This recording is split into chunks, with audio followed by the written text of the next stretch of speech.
Kent Sterling. Dane Dockich. We're in blue. Here we are. It's all blue. It's a Blue Monday. It's Blue Monday. Super Bowl future. Damn right.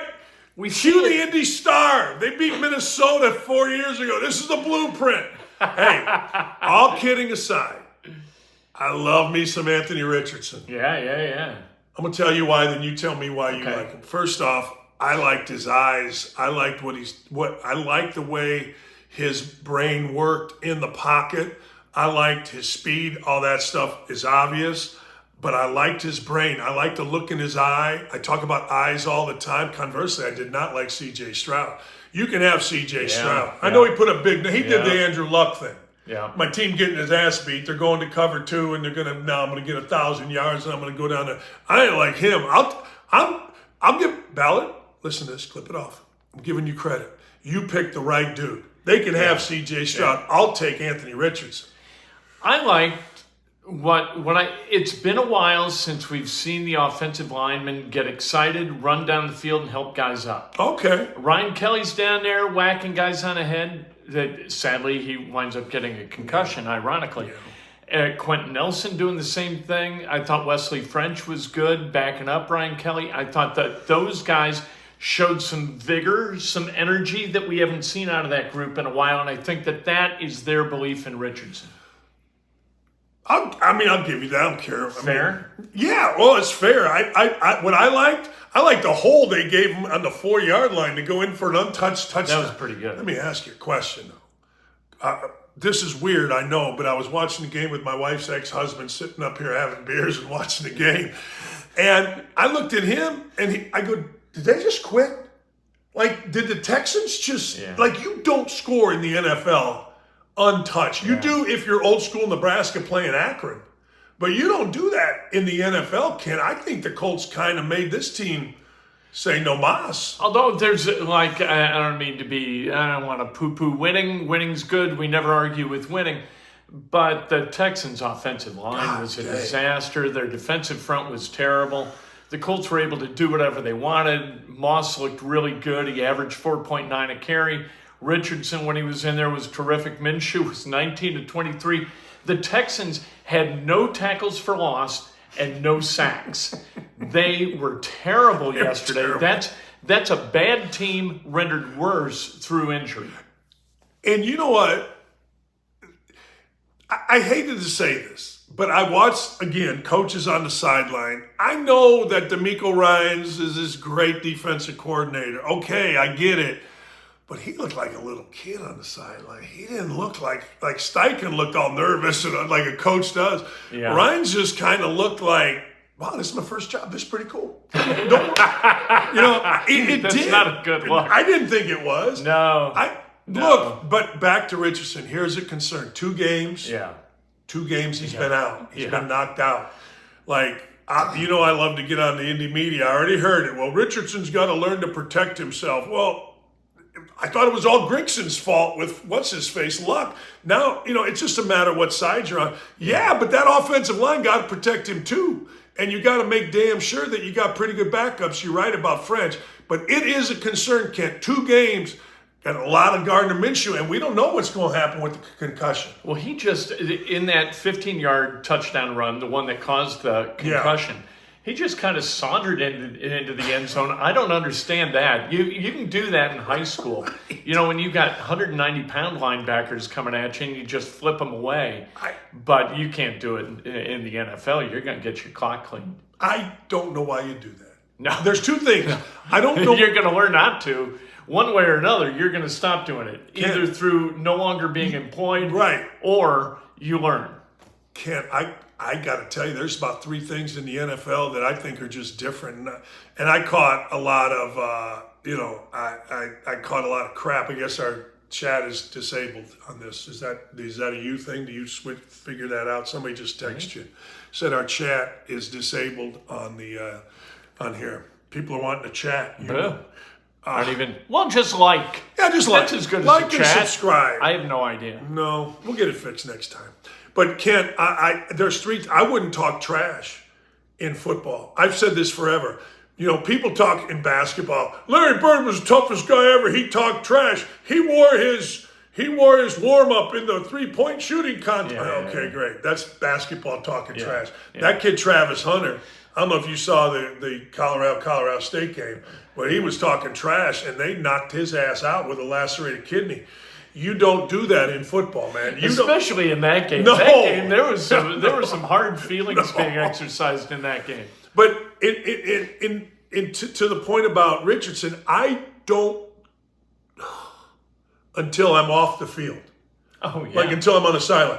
Like I watched last night some running back for the Patriots. He's running, and I could see what was going to happen. He had the ball out here, and the guy stripped him.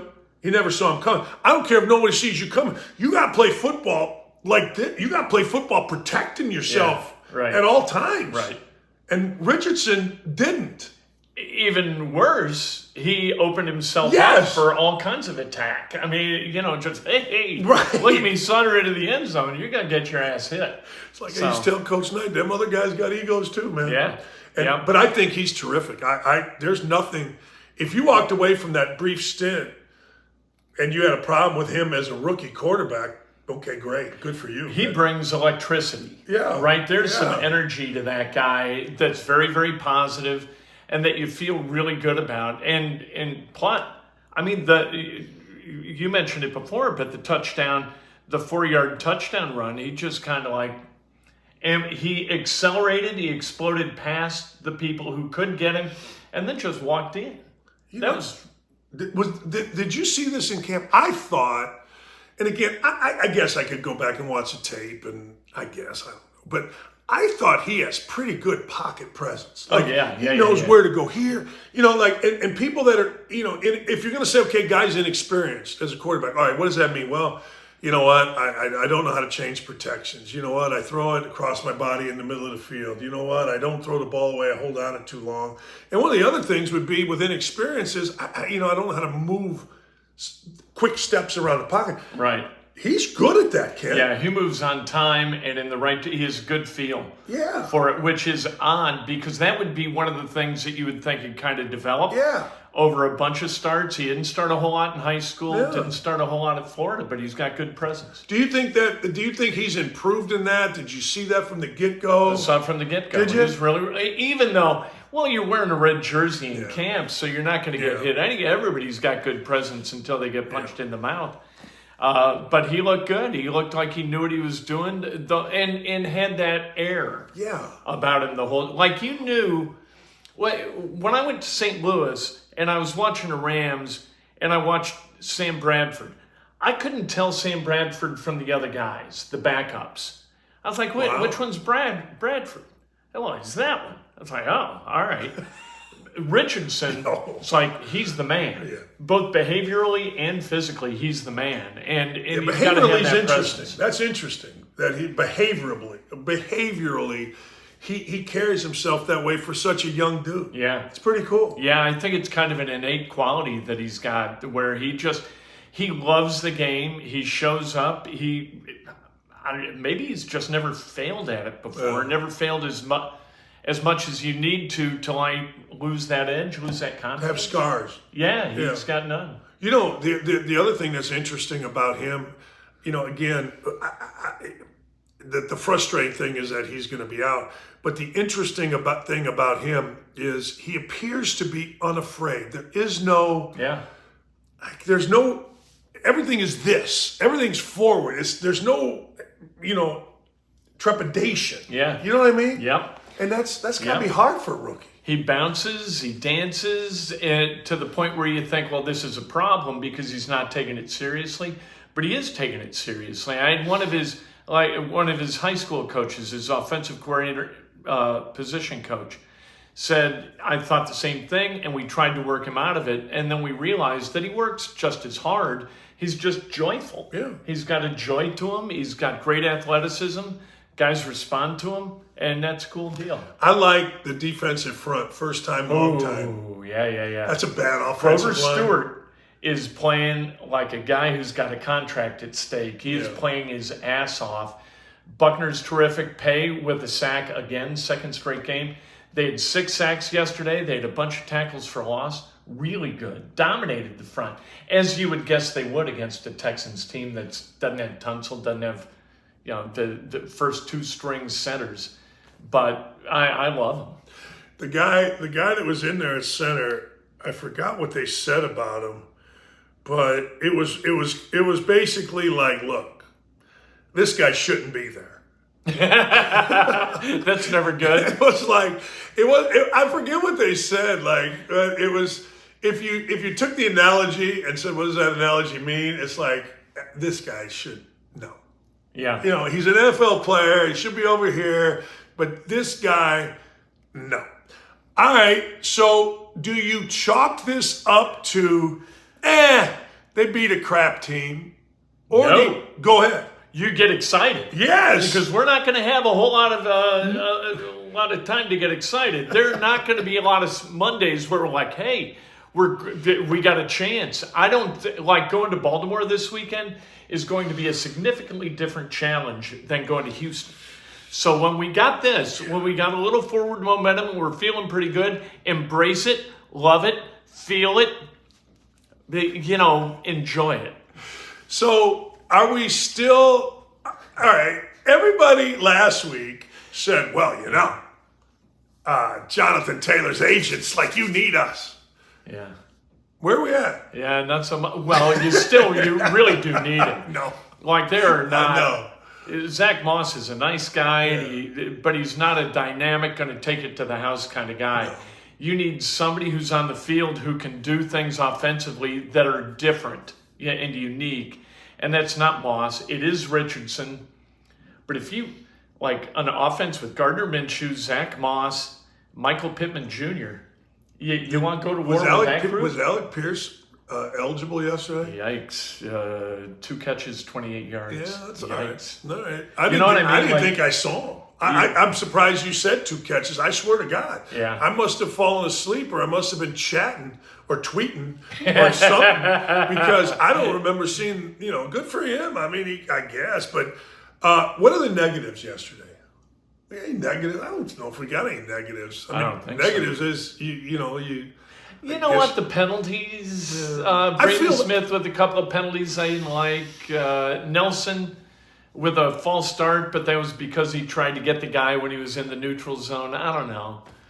You know what? It sucks. You know what? I say this every year. Every year. It's like the NFL does what college basketball does. Every year in college basketball for 25 years, we'd listen to holding, position in the post, palming, and then they would call it like crazy people to start the year. And I feel that every way in the NFL. Every year in the NFL, I'm watching the play, then I'm looking at the bottom screen to see if there's a red number, or a yellow with a flag. It's like I excuse it all for the first 4 weeks. Right. You know what I mean? Like Braden Smith did hold, maybe saved a sack. Okay. And you got to, but. And you had Odengbo, I think, twice had false starts or went off sides. I know this, that the Colts aren't good enough to suffer self-inflicted wounds and beat a decent team.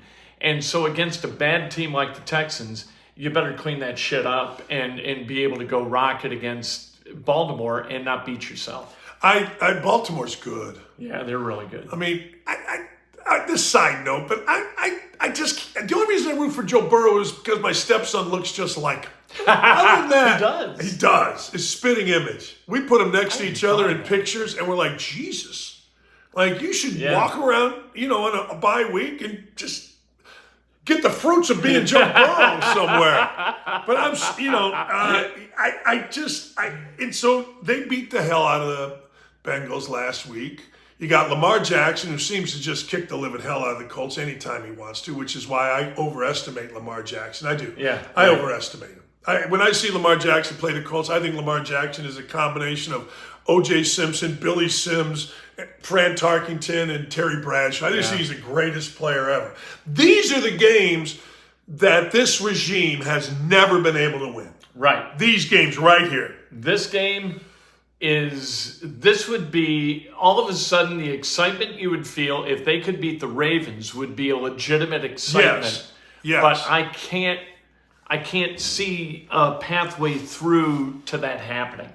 You know what I mean? Yeah, You look at the Ravens, you're like, ugh. It's kind of like Rick Venturi was telling me the difference between the Bears and the Eagles. Like in the joint practices, like the Bears are the JV and the Eagles are the varsity.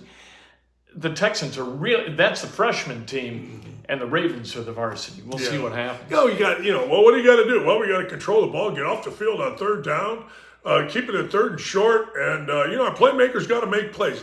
There, ladies and gentlemen, is your preview. There it is. That's Shane Steichen at 2:30. Coach Steichen. Don't even worry. I'll tell you exactly what the hell. I gotta get in our first 20 minutes. All right. It's a chicken and an egg. You and I have been watching IU football for 100 years. My first game was like 72 or 73. Kent, I know it's always the coach. I get it. It's always the coach. We've had 50 coaches here. Bill Mallory is a legend. He was 26 games under 500 in the Big Ten. What's his face? Hep was going to get it done. He was like 4-14 in the Big Ten. At some freaking point, you got to look at the players and say, what the fuck? Like when we were in college, I always thought, I never had respect for the football players other than that they had to play football because they were always, oh, Doc, we got a huge party after it, so-and-so. Yeah. You know what I mean? Oh, yeah. And it's like at some point, players got to say, fuck it, we're getting 1 yard. I don't care what the coach calls, Henderson up the middle, which you knew was coming. Right. At some point, we're getting this yard, and we're going to score a fucking touchdown here. I don't give a shit about the coach. This is freaking Louisville. It's a city school. We got a state Big Ten school. We can't get a yard. And then give it to me. You watch Colorado and Colorado State, where they're murdering each other. Killing.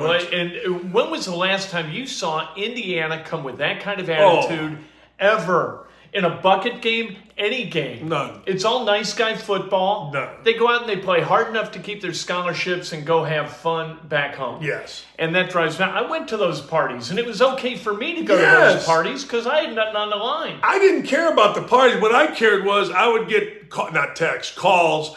Hey, Doc, we're having a big party. And I'm not even going to say guy's name. And I'm like, what are you guys doing? Like... I would go to parties after the game, but I never scheduled a party because I knew if our ass lost, then I wasn't going to nothing. Right. I'm like, hey, I'll show up at the Sigma Chi house. I'll show up at Walnut Knoll. Yeah, it's great after the game. But I'm not even thinking about that shit before. And I mean, good players at Indiana football used to, and I never respected it. I wasn't a dick to anybody. I'm like, okay, great, we'll see you there, whatever. But you didn't say, why don't you guys win something? I should have. Should have said, why don't you guys get off your fat asses and get a yard against Louisville? You could have been part of the solution. Damn, I missed my chance. But seriously, how many times have we seen this? Yeah. It drives me nuts, Ken. Yeah. Get a yard. Well, the first half, and Tom Allen was right. He's mad at the first half. Well, of course he's mad at the first half. But prepare your kids to play correctly in the first half. Get Walt Bell to call the right plays. And when the game's on the line and you've got Henderson in the backfield, how about giving the ball to your best player? How about Taven Jackson do something? Win the game for us. I mean, if you're going to go to the casino and try to, get your mortgage payment at the casino, you've got a high leverage situation. Are you going to bet some kind of cockamamie, almost off the board thing, or are you going to go with your strength? They never go with their strength. You know what else? Huh? You know what else? What? We're playing Sink the Biz. It's my wife, my stepson. Here? No, we're at Nick's. We're at Nick's. Oh, I do have Sink the Biz equipment for the next time you're here. we're at Nick's. We go down. Tegan's playing softball at IU, so we go down there. We get there at noon. Lee's ex-husband had never seen IU. We give him a tour. We go to Nick's. We get a pizza, sausage only. He get a Strom, and we're playing Sink the Biz. Indiana's playing. So here comes Charlie, who is Tegan's, my stepdaughter's boyfriend. He played football at UIndy. Great kid. So we're all sitting around having a nice time. We're just talking. Something happened. Indiana's going along swimmingly. It's basically tied. Next thing you know, something happened. I don't know what it was. They didn't get it on fourth down. I told Charlie, I guarantee you, it starts to fall apart because since 1972, Indiana football, when one thing goes wrong, they don't sack the hell up and stop the next thing. They give into whatever it is. Sure enough, there's like a long touchdown. He looks at me and goes, how'd you know that? I go, I've been watching this shit. 50 years. Yeah, 50 years. 50 years. Oh, 72. Do the math. That's why we leave at halftime. Right. You go to the game and you're like, I've been down this road before. Let's go see if something interesting is going to happen down at Nick's. You know, one of the things about leaving at halftime, Jeff Goodman is a guy that I don't like and he don't like me, but he's got a daughter and she's doing a good job at Indiana in the school of, in the media school. I think she's covered. So I just, Twitter's different now. So I saw a tweet from her about Indiana fans leaving at halftime against Ohio State, and she's 100% right. It's like, it's 10-3. Yeah. No, why are you fans leaving? And, she's a student, she's trying hard, and she's not wrong. She's 100% right. No Big Ten school, when you got the number 2 team in the country, and it's a 7-point game, ever is leaving. But I thought about the tweet, and I'm like, I love that enthusiasm.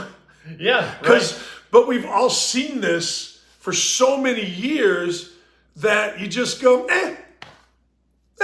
Let's go do something else. Yeah, good half. And we've never truly been not disappointed, or we're not even disappointed now. We've never been surprised by a great second half. I don't know. IU football is like the perpetual bad party.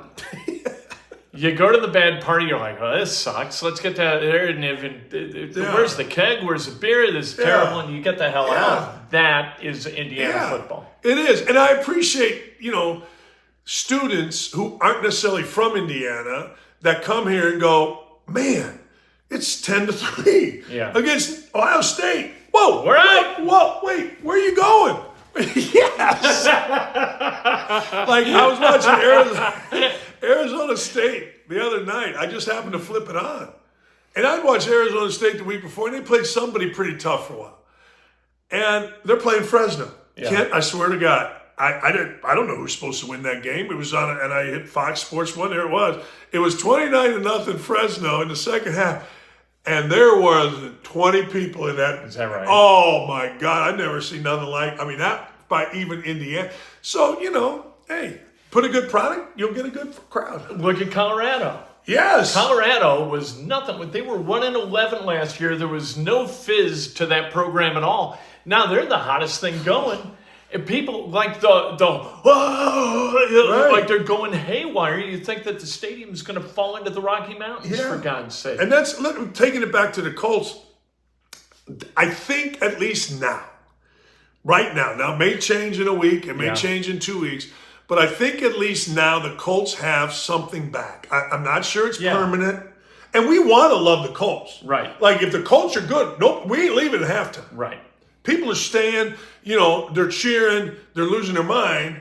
And I think it's all on Richardson because there's nothing else there to interest you. But I think Richardson gives you hope. And you said this back in May. They're all the same guys except for him. Yeah. You know what I mean? Yeah. And you don't have Taylor, but that defensive front that now we like, they're the same human beings. The linebackers are the same guys. Leonard didn't play all together too well yesterday. He really slow wasn't to force. Yeah, he looked slower to me. The defensive backfield is really, by all measures, terrible. What's up with our Brent's kid? 2 weeks. Yeah, I don't know. He was not, last week it was personal. This week, I don't think it was. I didn't read anything where it was. But he was a healthy scratch, so maybe it was. All I saw, I was walking around the locker room, I think Thursday, and I was like, who do I want to talk to? And I was like, there's Juju Brents. He was sitting like this at his locker. I was like, I don't want to talk to that guy. If you don't want to talk to him, you don't want to watch him.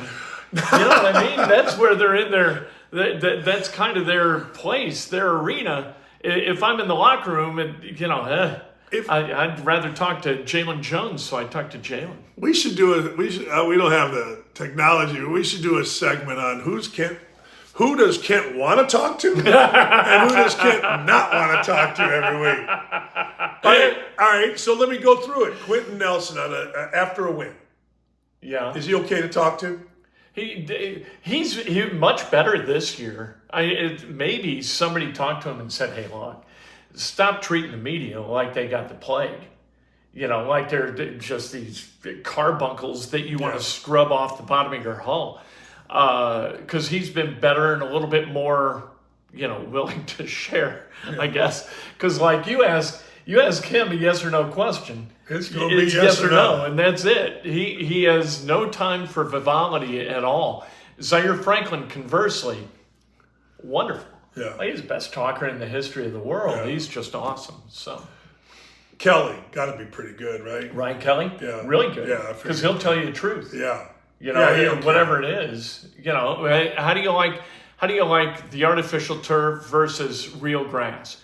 It's like, you know what? The artificial turf, I feel like shit for 3 days after I play on it. Nobody can use the clip because he says shit, but he's right. Yeah. If the Colts, all right, let's take the AFC South. Yeah. I don't know what has happened here. I know that the Jaguars are America's up-and-coming team. I watched that freaking Trevor Lawrence yesterday. Yeah. I don't know what the hell. He was throwing lollipops. The ball had a hump on, and he couldn't move. I don't know if you remember, but against Ohio State, like in whatever bowl that was, the Final Four, he outran Ohio State's secondary, which is as good and fast and NFL laden as you see. He outran them for a 60 or 70-yard touchdown. I swear to God, Kent, I watched him yesterday.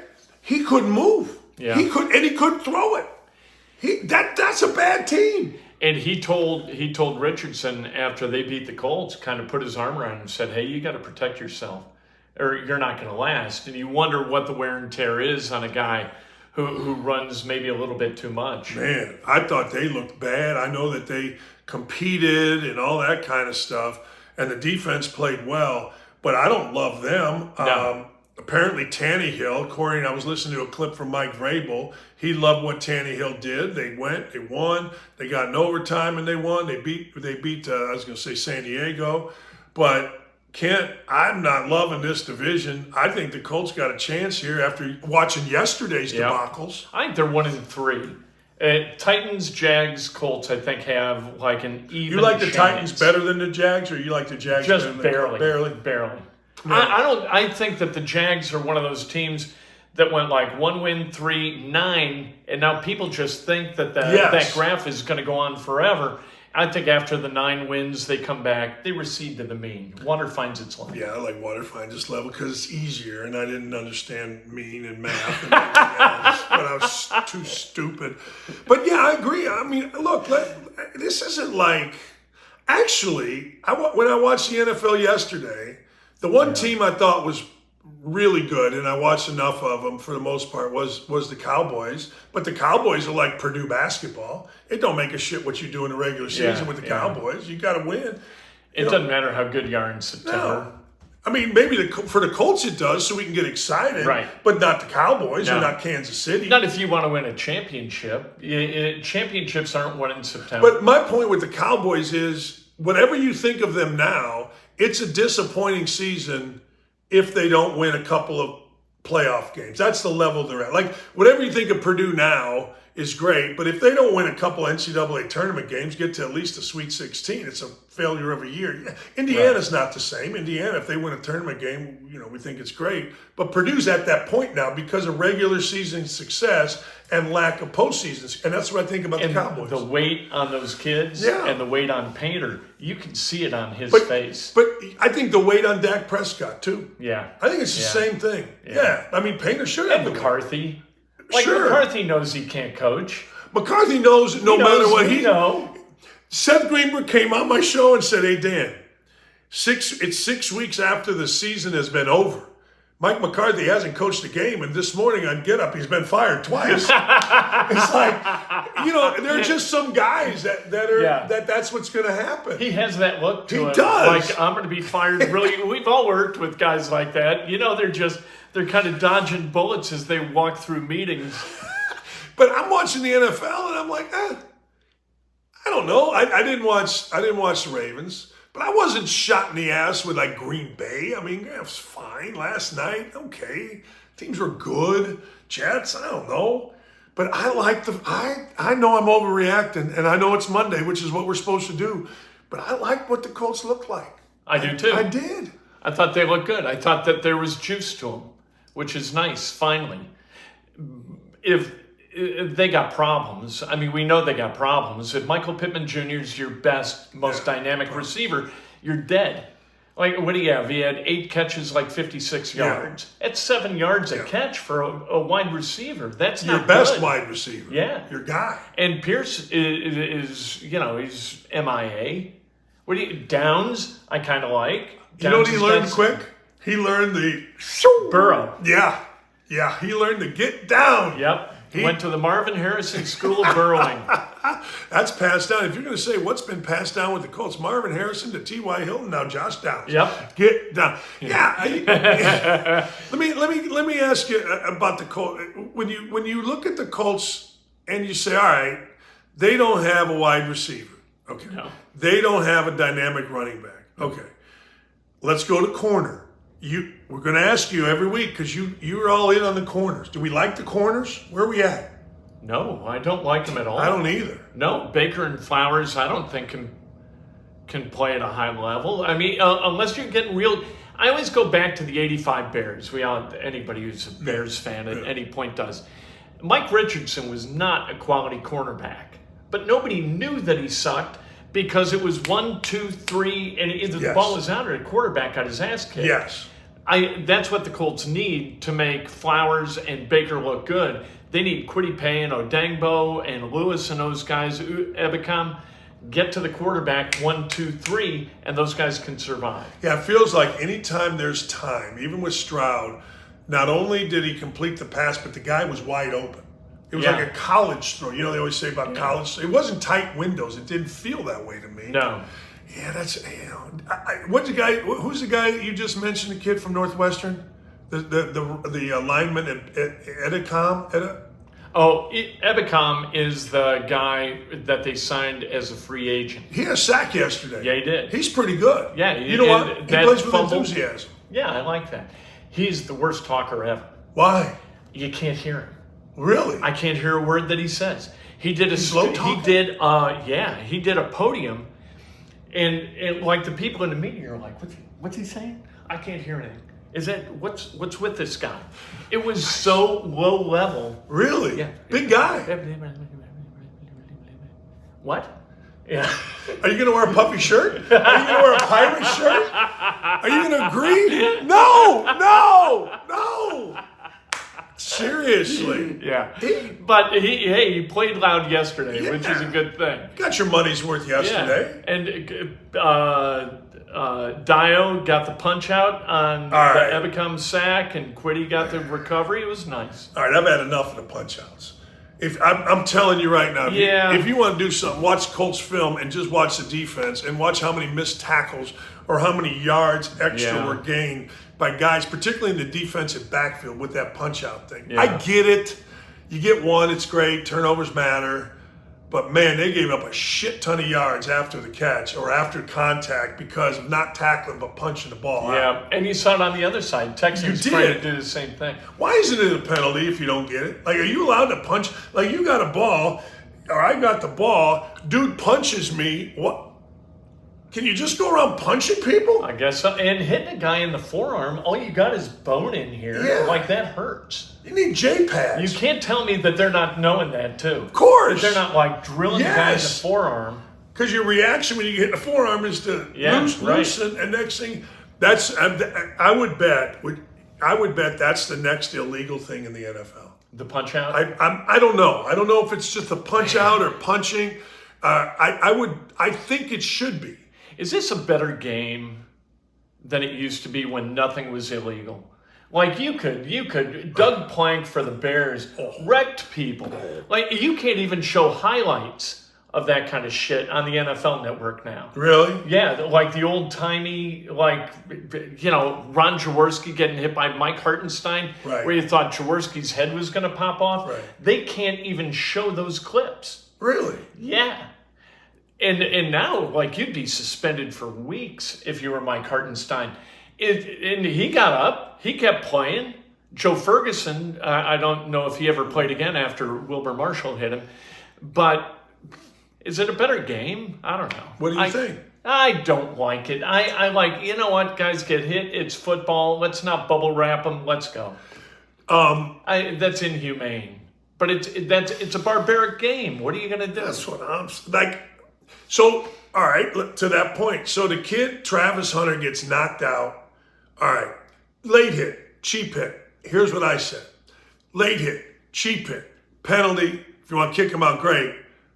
But in that game, yeah, the way that was going back and forth before the game, off the field, on the field, I got to tell you, if I'm the coach of Colorado State, I ain't mad at you doing that to set a tone early in the game. You don't want to lacerate the liver, but that's the way that game was going. Now, people lost their mind. I was celebrating the kid. No, I wasn't celebrating. The kid talked trash and the kid did the wrong thing. But I always say, we're going to hit that quarterback until he don't want to play anymore. Right. We're going to hit that, we're going to hit him in the head. We're going to hit him like, well, they hit the wide receiver and he couldn't play anymore.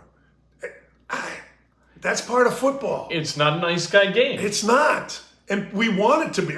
Twitter crushed me because, and all these guys are like, well, you're promoting bad play. I go, no, I'm saying it's wrong. But that guy fucked around and found out. Yeah, in football, right. You don't F around because you're going to find out, particularly with the Bears. You mentioned the Bears.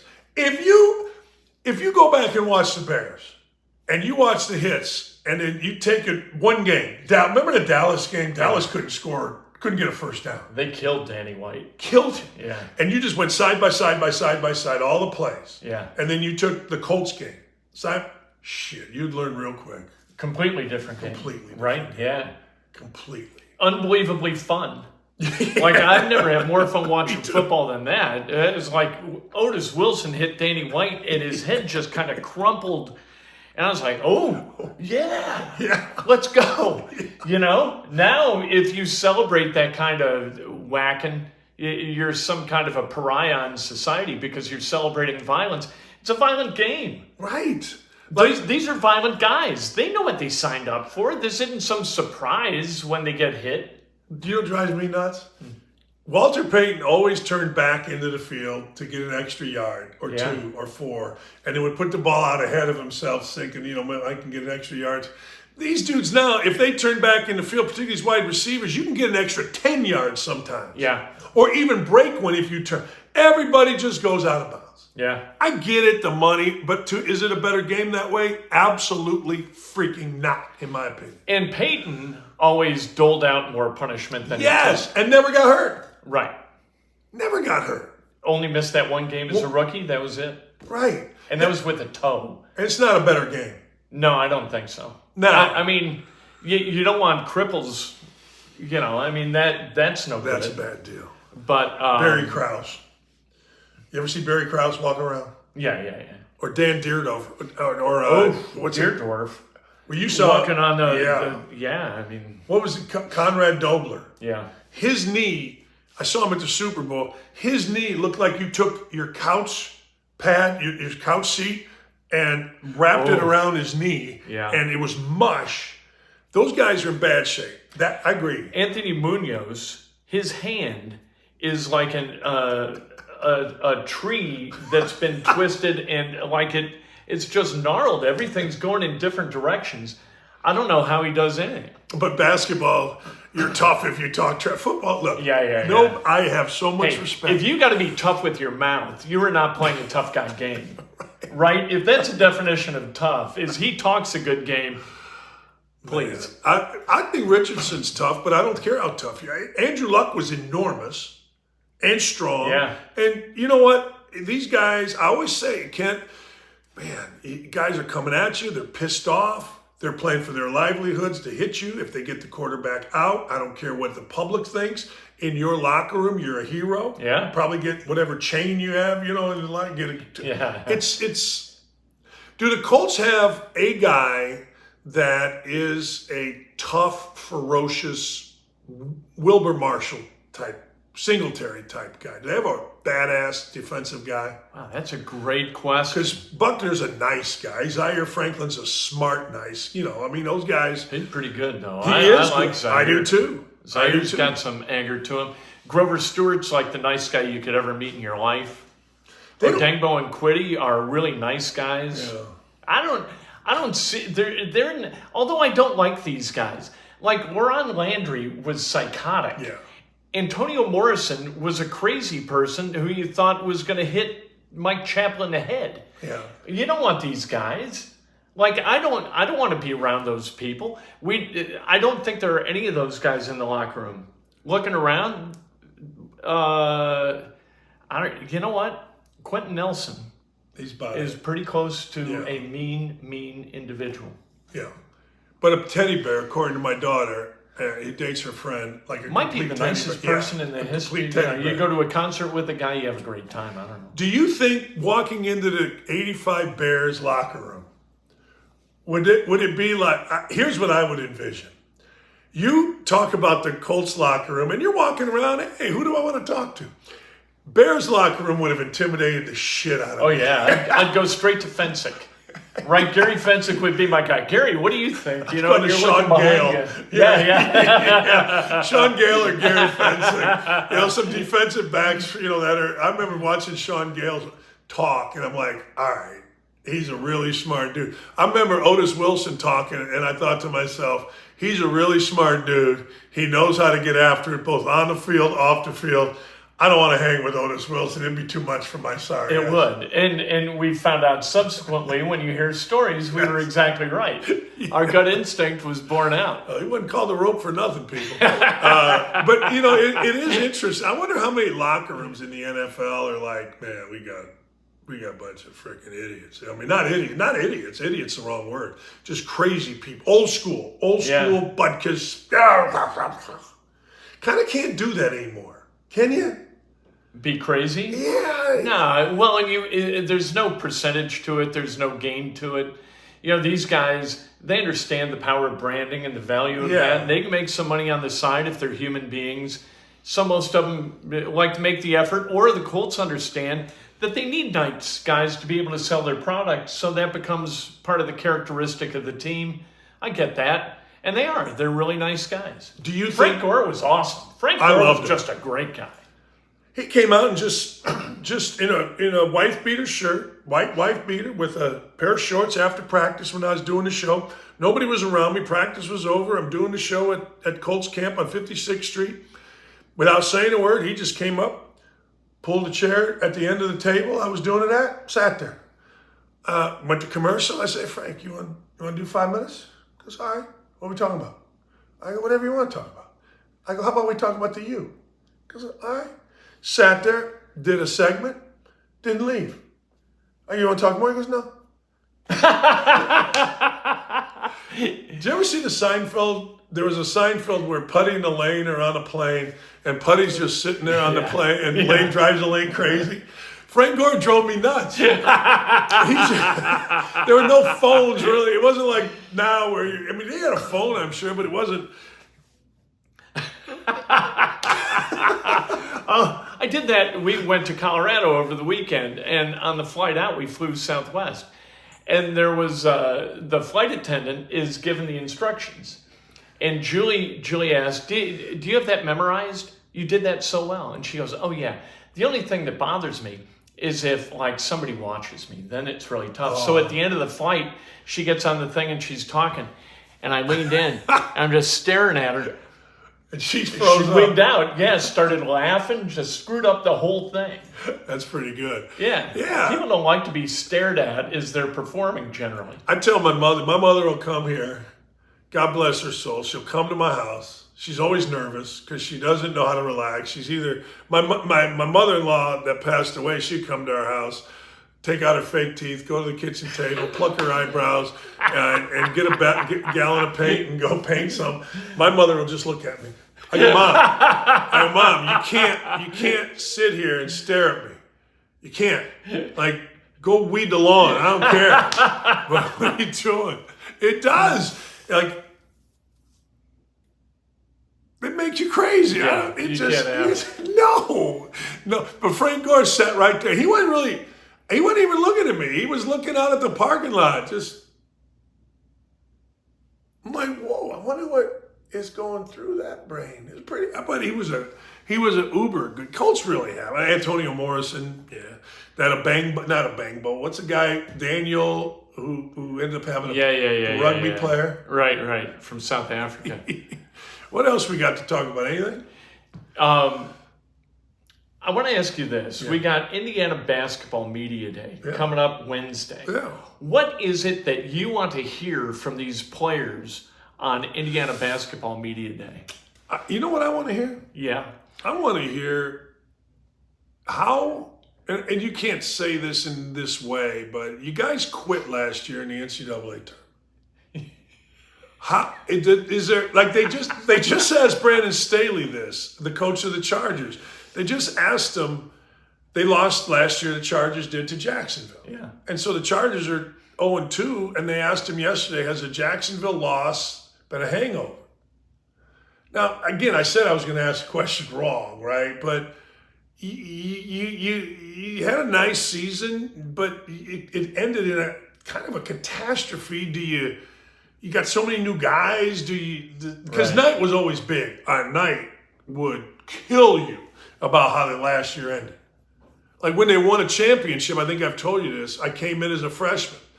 October 15th, first practice, Knight is just crushing the returning guys about, you won a championship, you went to all these parties, blah, blah, they say you forgot how hard it was to work. Blah, blah. Or if you lost, like we lost to Cal when Calbert and those kids were freshmen. I don't even remember the game. It was a nondescript game.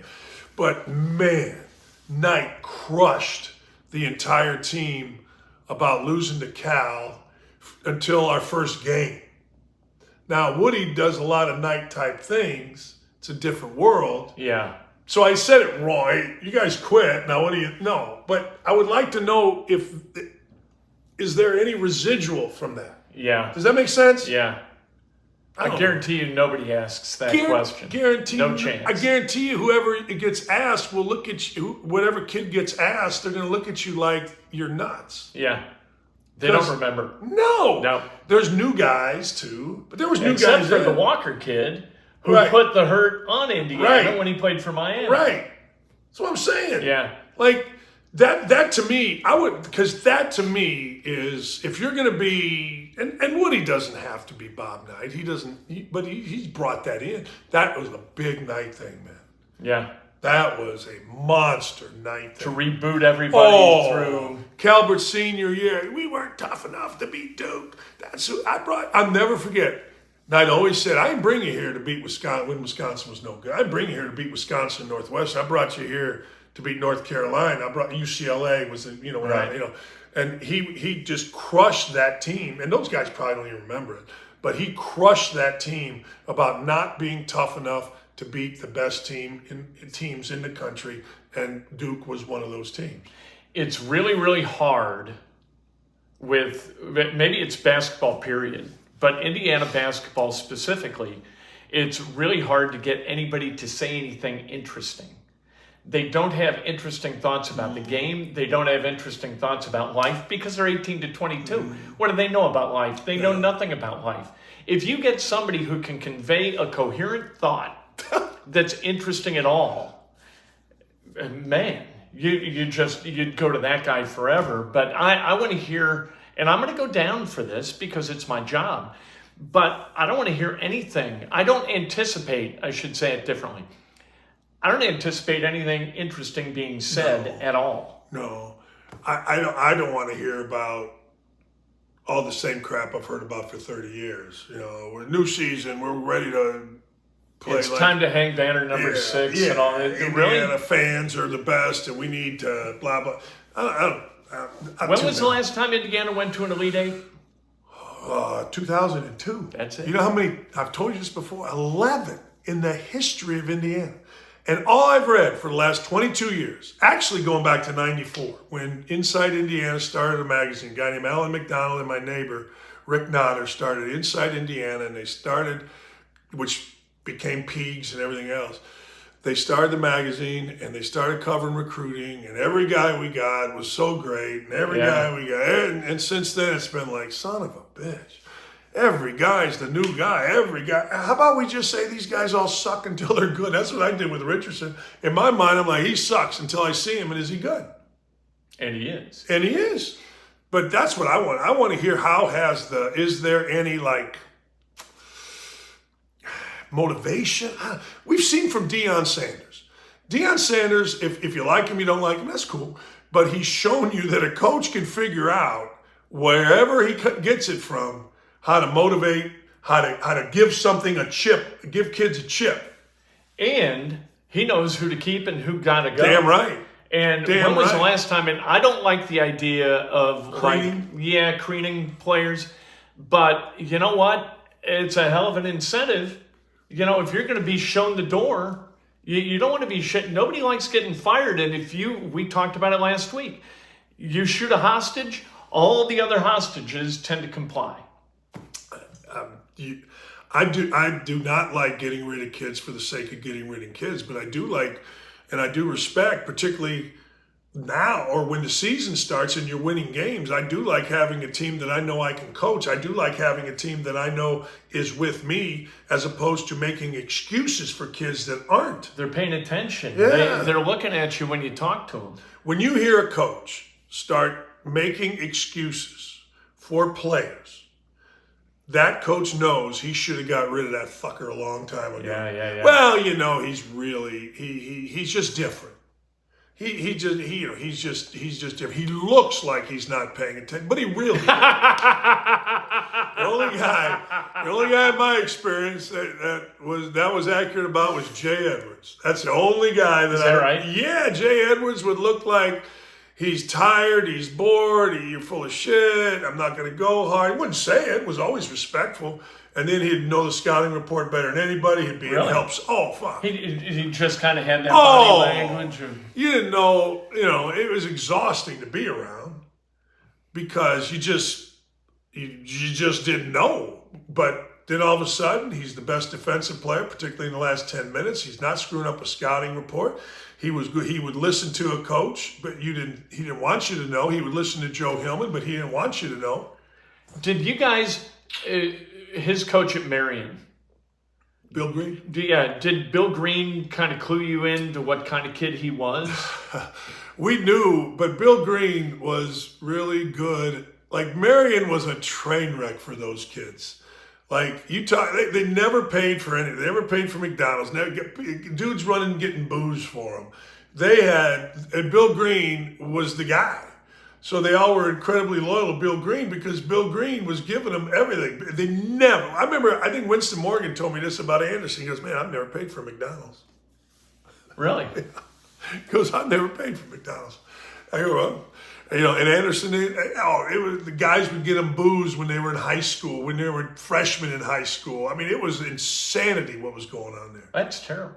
Oh, it was. Now, Lyndon Jones Lyndon Jones just wanted to go to work. Lyndon Jones understood. His mother was great, his stepfather. Could you have had Jay Edwards without Lyndon Jones? I don't know the dynamic. I didn't recruit him. I don't know. No, but I mean, like, could Jay Edwards have been as successful as he was without Lyndon Jones? Yeah. And the same? Yeah, I think Lyndon might have been better without Jay, and I think Jay would have been fine no matter what. Really? Yeah, I think Jay didn't. But again, I know Lyndon. I really don't know Jay. Lyndon is a great dude. Lyndon is one of my favorite all-time ex-Indiana players. In fact, I had to tell Lyndon that, I'd have a very serious conversation with him where I'm swearing and MFing him and telling him we're going to kick him off. Knight wanted to kick him off, and Lyndon has told me since that that's the most important conversation he had. I'm very proud of that.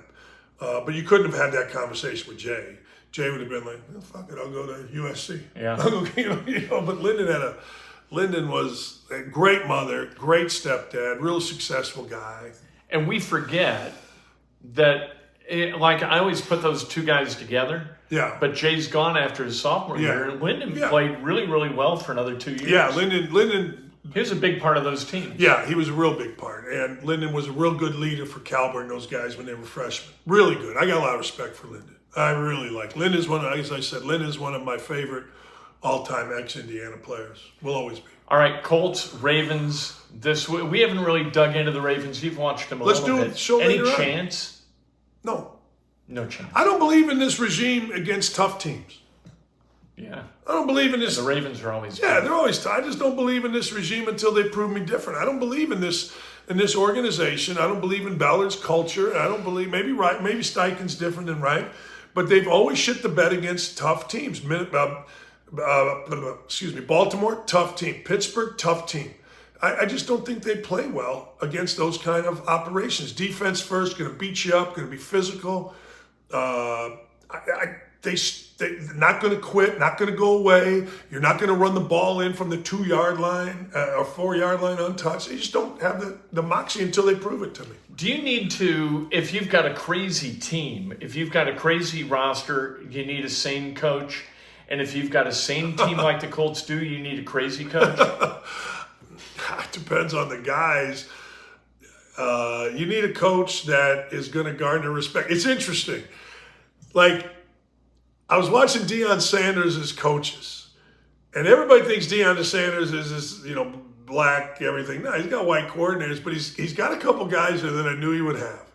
He's got crazy bald-headed white guy that's always yelling. Yeah. Like, I don't know if he's a special teams coach, but he's always yelling, right? Yeah. And he's got other guy. I was looking. There's another, and I meant to look the guy up, but he's got the Howard Mudd looking guy. Yeah. Look like Howard Mudd, older, been through the wars. You want to go to a foxhole with this guy? He's got the beard. And then he's got, strong built white dudes and African American dudes that every. I'm the linebacker coach. I look like, I'm the weight coach. I shave my head and he got all that. But I knew that he was going to. So you got to have a mixture. Let's put it that way. And you got so many freaking people on a coaching staff now. Yeah. Even in That's basketball, crazy. It's crazy. I thought it was insane. I saw a high school team, this was back in the 90s, that had 3 assistants. I thought, my God almighty, what do all these guys do? Now they got like 8 guys. Yes. Who are they coaching? I don't understand.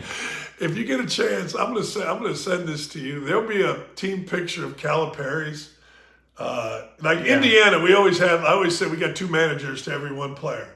It became a cottage industry to be a manager, I guess. Calipari's got like 3 coaches per player.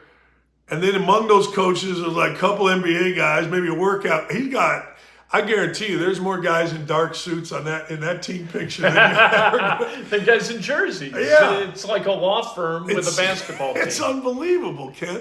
And Indiana, I think they pretty much have the same thing. Basketball, football. Look at a football freaking coaching staff. Quality control man. Yeah. All right. Video coordinator. The strength and conditioning this, strength and conditioning that. The 2 guys who went to Alabama, who are actually, they got guys to run 3 miles an hour faster, which is impossible.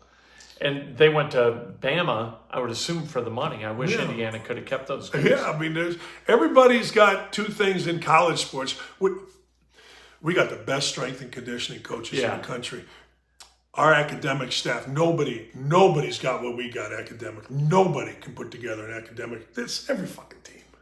Well, and those people are basically tutors, right? Who, I don't know whether they're doing the work, but they're leading people to do the work. You can't fail out. I haven't heard of anybody academically washing out of a program. You can't anymore. Right. Back in the day, you could. Basketball in particular, because it was semester. Now you can. Now everything is, Ohio State. But when was the last time you heard academically ineligible? Never. And I'll tell you, a lot of places after George Floyd, including Ohio State, said to professors, we're not giving African Americans lower in the sea. How is that good for anybody? I don't know. And you can look it up and get mad at me, but I think you all know that I have pretty good sources at Ohio State, from my son to some of the coaches, including the football coaches. That's just terrible. It's unbelievable. It's unbelievable, Ken. But it's the way it is. I would have loved it. Oh, God. That would have been good for me. Oh! Dan, what are you going to be? I'm going to be a coach. What do you got to do to be a coach? Graduate. Be able, if they put a little one of those chemistry little slides under, be able to make a fog. means I'm breathing. All right, what are you gonna do? Do a show later this week? Yeah, we got to. We got to preview the Ravens. Make sure to like this video. Subscribe for goodness sake. Hey, if we're not at 5,000 by the end of this week, I'm gonna find you.